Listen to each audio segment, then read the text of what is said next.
Hello guys, welcome to my channel. बहुत बहुत स्वागत है आपका मेरे चैनल पर। गाइस, आज जनरल कलेक्टिव रीडिंग हम कर रहे हैं।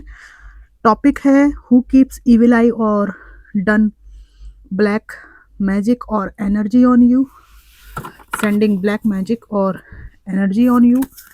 कोई नकारात्मक भावना, इविल आई, बुरी नज़र आपके ऊपर रख रहा है, और अगर कोई ऐसा व्यक्ति है तो इनकी इस तरह की भावना का क्या कारण है, इस तरह के स्पेल का क्या कारण है। इस टॉपिक पर ये रीडिंग है, देखते हैं क्या आता है। Divine ancestor master spirit guide, please messages को निकालने में मेरी हेल्प कीजिए। Divine ancestor master spirit guide, please आज की रीडिंग को करने में मेरी हेल्प कीजिए। Who keeps evil eye or done black magic on my viewers.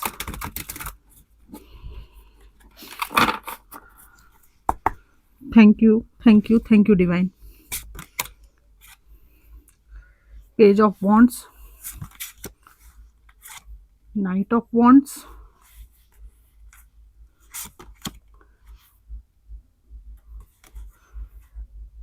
The moon. Definitely आपके ऊपर एक इविल आई करने की कोशिश की गई है।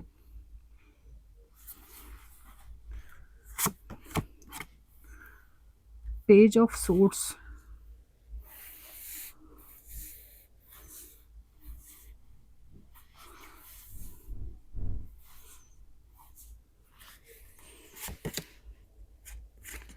The word,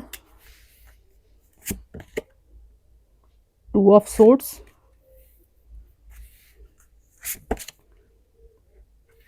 six of wands, the lovers. Bottom of the deck है नाइट ऑफ पेंटिकल्स। यहाँ पर डेफिनेटली आपके ऊपर ईविल आई और नेगेटिविटी भेजने की कोशिश की गई है। आपसे बहुत से लोग जलते भी हैं। आप में से कुछ लोग ऐसे हैं जो बहुत सेंसिटिव हैं और दूसरों की नेगेटिविटी को, एनर्जी को बहुत जल्दी एब्जॉर्ब करते हैं आप लोग। और यहाँ पर ये बात है कि आपकी समृद्धि से यहाँ पे मुख्य जलन दिख रही है। आपकी प्रगति से जो आप बड़े चले जा रहे हैं, इसको ये इंसान जो कि आपसे जलस से रोकना चाहते हैं। तो कौन है ये इंसान? ये वह इंसान है जिसको आपसे विशेष रूप से इसलिए जलन है क्योंकि आपने इनको छोड़कर इनकी मित्रता को छोड़ा है। हो सकता है ये कोई आपके पूर्व मित्र हों और इनको कुछ भी प्रोवाइड करवाने से इनकार कर दिया है।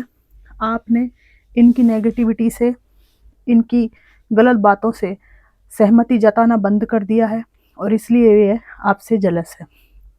यहाँ पर पेज ऑफ सोर्ड्स का कार्ड है। इस व्यक्ति का एक ऐसा नेचर है कि मैं जैसा कहूँ वैसा चलो तो ठीक है, वरना मैं तुम्हें कहीं का नहीं छोड़ूंगा या कहीं के नहीं छोड़ूंगी। ठीक है, यहाँ पर मुझे दिख रहा है कि इनके समस्त प्रयासों के बावजूद भी आपको प्रोटेक्शन मिला है। आपने अपने आप को एक ऐसी शील्ड में बंद कर रखा है, एक ऐसे ऑरा में आप बंद रहे हैं डिवाइन की ब्लेसिंग्स की वजह से। आपने जो कुछ भी प्रेयर्स करते हैं, आप जिनको भी मानते हैं, एंसेस्टर्स वगैरह, जो भी देवी देवता, आप किसी भी धर्म से हों, आप धर्म के अकॉर्डिंग जिसको भी मानते हैं, उनकी प्रोटेक्शन लेयर में होने के कारण आप इस इविल आई और ये जो इनने स्पेल किया इससे बचे हुए हैं निश्चित रूप से। यहाँ पर ये जो व्यक्ति है ये कौन है? यहाँ पर ये वह व्यक्ति है, टू ऑफ सोर्ड्स का कार्ड आया है। यह वह व्यक्ति है जो ना घर का है ना घाट का है। इसने आपको भी लाइफ में बहुत देर तक लटका के रखा और ये दूसरे व्यक्ति को भी लटका के रखे हुए। यहाँ पर मल्टीपल रिलेशनशिप या किसी थर्ड पार्टी की वाइब्रेशन है। इस व्यक्ति को हमेशा ऐसा लगता है कि विभिन्न बाधाओं के बावजूद भी आप हमेशा एक ऐसी फील्ड में रहते हैं जहां ये आपको कोई भी नुकसान नहीं पहुंचा पाते।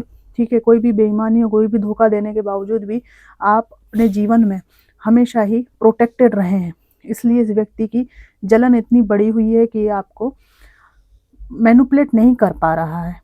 ठीक है ना, इधर से आपने इनको अपने पास आने से रोका हुआ है।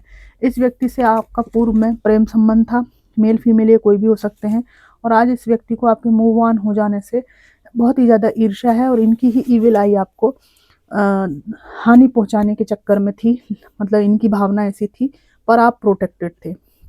यहाँ पर इनसे अलग होकर आपने जो पैसा इन पे आप लुटाते थे, अगर आप मेल हैं फीमेल थी, खूब लूटती थी आपको।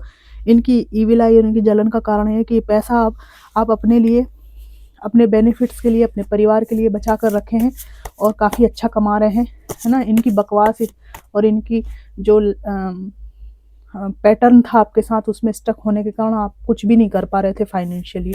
जो कुछ भी आपके पास बचत थी वो सब इन्होंने उड़ा खा ली थी। तो अब ये सोच रहे हैं कि अब मैं इसको मैनिपुलेट नहीं कर पा रही हूँ, है ना, नहीं लूट पा रही हूँ, नहीं लूट पा रहा हूँ, तो इस व्यक्ति को बहुत जलन है आपसे, और यही नेगेटिविटी आपके प्रति कि आप बर्बाद हो जाएं, ऐसा हो जाए, वैसा हो जाए, ये सब भेजते रहते हैं, लेकिन आपके ऊपर कोई असर नहीं है। ये देखिए, ये सन का कार्ड आया हुआ है, ठीक है। आप एक ऐसे इंसान हैं जिसके ऊपर परमात्मा की विशेष कृपा है, और इसलिए इनकी नेगेटिविटी आपका कुछ भी नहीं उखाड़ पाई। यहाँ पे 9 ऑफ सोर्ड्स का कार्ड है। मैं आपको एक बहुत अद्भुत बात बताती हूँ। यहाँ पे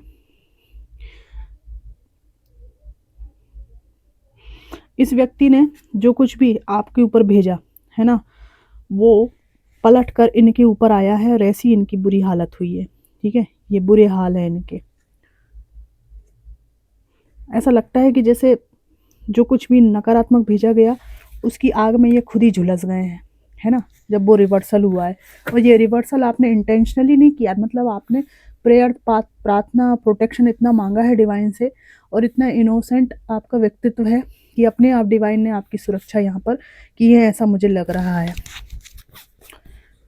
यहाँ पर ये बॉटम ऑफ द डेक का कार्ड एम्प्रेस का कार्ड है, और आप ईश्वर के चहेते और बहुत ही काइंड पर्सन है ना। आप जो डिज़र्व करते हैं वो आपको मिलने से कोई रोक नहीं सकता, क्योंकि आपने कभी किसी का कुछ बिगाड़ा नहीं है। हाँ, लोगों ने आपका बीच बीच में बहुत कुछ बिगाड़ा है, खासकर इस पास्ट के पर्सन ने, लेकिन अल्टीमेटली जो है डिवाइन ने आपको सुरक्षित किया है।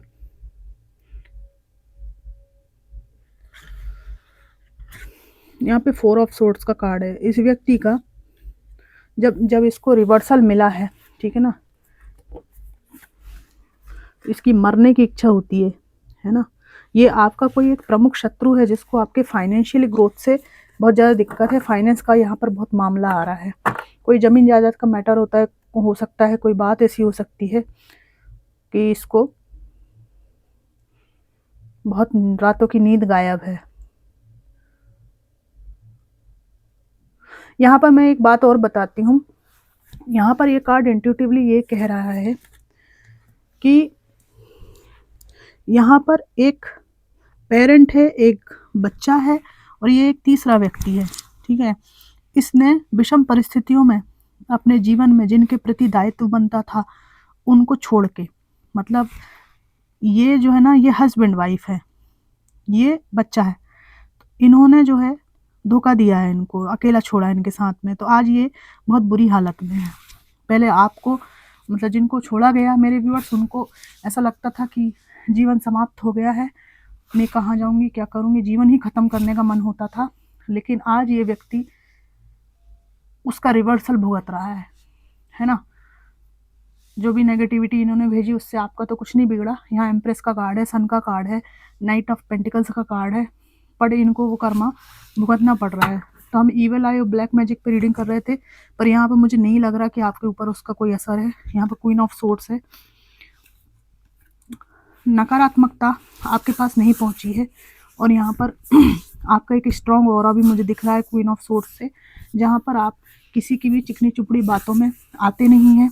और यहाँ पर मुझे ऐसा लगता है कि सोसाइटी में भी कुछ लोग ऐसे हैं जो आपको उलझाने की कोशिश बात पहले करते रहे हैं, लेकिन अभी आपका जो नेचर है वो ऐसा रहा है कि आप जो है ना इंटेंशंस पहचान जाते हैं सामने वाले के, इसीलिए ना आपके जीवन में कोई हस्तक्षेप कर पाता है। और ईवल आई अगर आपकी तरफ, एक तो आप क्वीन ऑफ सोर्ड्स हैं, व्यक्तित्व आपका स्ट्रांग है, दूसरी तरफ आप स्पिरिचुअल भी बहुत ज़्यादा हैं। तो इन दो चीज़ों की वजह से, और जो भी आप स्पिरिचुअल वर्क अपने ऊपर कर रहे हैं, जो भी पाठ और जो भी प्रेयर्स अपने अपने मुताबिक आप कर रहे हैं, उसका यहाँ पे असर दिख रहा है। और यहाँ पर एक चीज़ और है, एक ऐसी बात है यहाँ पर कि मैं कुछ भी करूँ, आप मेरे लवर्स बने रहें, आप मेरे लिए ही परेशान रहें, मेरे ही आजू-बाजू घूमें, पूरी ज़िंदगी मेरे लिए तबाह कर लें, ऐसी विचारधारा का यहाँ पे कोई पास्ट का पर्सन है जिसका आपसे लव रिलेशन रहा है, तो इसकी जलन का यही कारण है कि आप किसी के ना हो जाएँ।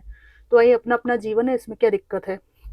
लेकिन आपके ऊपर इनका कोई बहुत ज़्यादा असर नहीं है, आप जिस पथ पे जाना चाहेंगे वहाँ आप जा सकेंगे। अभी मैंने रिसेंटली एक चीज़ देखी कि कुछ रूमर्स होते हैं ना सोसाइटी में, तो किसी ने मैरिज की है, किसी कथावाचक ने अभी मैरिज हुई है, तो ये रूमर्स फैल रहा है कि जो उनकी वाइफ हैं वो पहले कोई और सरनेम लगाती थी, बाद में वो कोई और सरनेम लगाने लगी, तो उनके पहले कोई और पति थे उनके, जो लेडी है उनके, और उनसे तलाक लेके फिर इनसे शादी की है कथावाचक से। तो सच झूठ वो हम नहीं जानते क्या है, लेकिन मुद्दा ये चीज़ है, मुद्दा ये बात बन रही है कि एक डिवोर्सी से शादी कर ली है ना? तो मुझे समझ में नहीं आता कि सोशल मीडिया पे किसी लड़की के डिवोर्सी होने से लोगों को इतनी खुजली क्यों है, अगर कोई उससे शादी कर ले तो। मतलब अपने जो सोसाइटी है उसमें आप कितने भी शिक्षित हो जाएं, कितने भी शिक्षित समाज होने का आप दावा करें, लेकिन आप जो विचारधारा है ना वो पहले जैसी ही घटिया है। कुछ लोग इस चीज़ को समझते भी हैं, प्रगतिशील चिंतक हैं। आपको क्या करना, कोई डिवोर्सी है तो दो लोग आपस में सहमत हैं, अपने आपस में उन्होंने देख लिया एक दूसरे की योग्यता को, वो अगर शादी करें तो आपको क्या दिक्कत है? तो जो सिंगल है, कोई फीमेल है या मेल है, जो भी है केस, उसको आप ही लोग तो नहीं जीने देते हो ना। एक तरफ आप उनको जीने नहीं देते हो, दूसरी तरफ आप उनको कहीं शादी हो जाए तो भी आप उनको क्रिटिसाइज करते हो। मतलब आप होते कौन हो ये सब कहने वाले? बड़ा अजीब है ये समाज। इसीलिए तो ऐसे समाजों को छोड़कर लोग विदेश गमन करने लगते हैं, भाग जाते हैं। ऐसी समाज व्यवस्था में लोग रहना पसंद नहीं करते। तो जो होनहार लोग होते हैं वो ऐसे देश, ऐसी स्थितियों, ऐसे समाज को छोड़कर वॉक अवे करने लगे हैं। तो समाज को ये सोचना चाहिए कि अगर मेरी खुद की बहन हो, डिवोर्सी हो, मेरी खुद की माँ हो, तो कोई ऐसी बात करे, अगर मेरी बहन की और मेरी माँ की ज़िंदगी बन रही है या वो योग्य भी हो, क्यों डिवोर्सी क्या अयोग्य ही होती हैं महिलाएं? और आपको पहले से पता है कि अगर कोई डिवोर्सी है तो वो गलत ही होगा। मतलब आपकी ये विचारधारा है विरोध करते टाइम कि अगर किसी का डिवोर्स हुआ है तो वो गलत इंसान है, उससे शादी नहीं करना चाहिए। हो सकता है गलत हो, लेकिन हो सकता है नहीं भी हो। डिवोर्स का कारण सिर्फ व्यक्ति का खुद का गलत होना नहीं होता है, कई बार दूसरा पक्ष भी होता है, ताली दोनों हाथों से बजती है। तो ये जो विचारधाराएं हैं ये बहुत ही टॉक्सिक रही हैं, है ना। बड़ा आश्चर्य होता है ये जानकर कि ऐसी मानसिकता वाले समाज में हमारी महिला संतों ने कितना संघर्ष किया होगा, कितनी परेशानियां उनको भुगतनी पड़ी होंगी समाज में। आज जब इतने पढ़े लिखे समाज में महिलाओं की ये स्थिति है, तो जब भक्त शिरोमणि मीराबाई राजस्थान जैसे क्षेत्र में, जहाँ इतनी कठिन विचारधारा और घूंघट प्रथा और ये सब जो हम देखते हैं, रूढ़िवाद, ये सब होने के बावजूद भी वो महिला कितनी मजबूत और कितना विद्रोह उन्होंने किया होगा, क्या क्या उनको नहीं परेशानियां दी होंगी समाज ने। ये समाज को सोचना चाहिए कि हम किसी के ऊपर कमेंट करने के पहले हम पहले खुद के घर में देख लें कि से समान परिस्थिति अगर मेरे घर में हो जाए तो फिर क्या होगा। अगर ऐसी स्थिति मेरे घर में हो जाए तो क्या मैं इस तरह की बात करूंगा? तब मेरा पक्ष दूसरा हो जाएगा, है ना। तब मैं दूसरे तरीके से बात करूंगी या करूंगा कि अरे नहीं मेरी बहन है, मतलब आपको फिर दया आने लगेगी। तो ये जो विरोधाभास है ये बिल्कुल समाज से दूर होना चाहिए। हर व्यक्ति को अपना जीवन जीने का अधिकार है, किसी को कोई हक नहीं है किसी को जज करने का, जब तक आपको पूरी बात ना पता हो, ठीक है।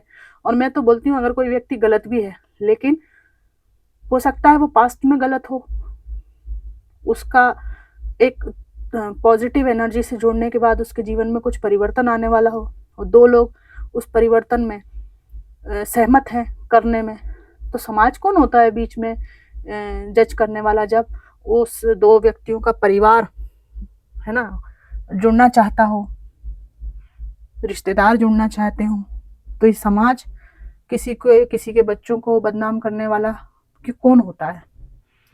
तो मुझे ये बड़ा अजीब लगा कि डिवोर्सी वुमेन मतलब क्या हो गया भाई, इतनी बड़ी बात? हाँ, क्या हो गया? मतलब क्या वो पहले क्या सोने की बनी थी, उसके बाद फिर क्या वो उसमें कीचड़ लग जाती है, कि क्या वो गंदी हो जाती है? उसमें क्या हो जाता है ऐसा?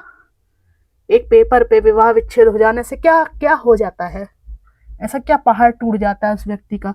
पहले भी वो व्यक्ति का वही नाम था, आज भी वो व्यक्ति का वही नाम है, पहले भी वो व्यक्ति वही था।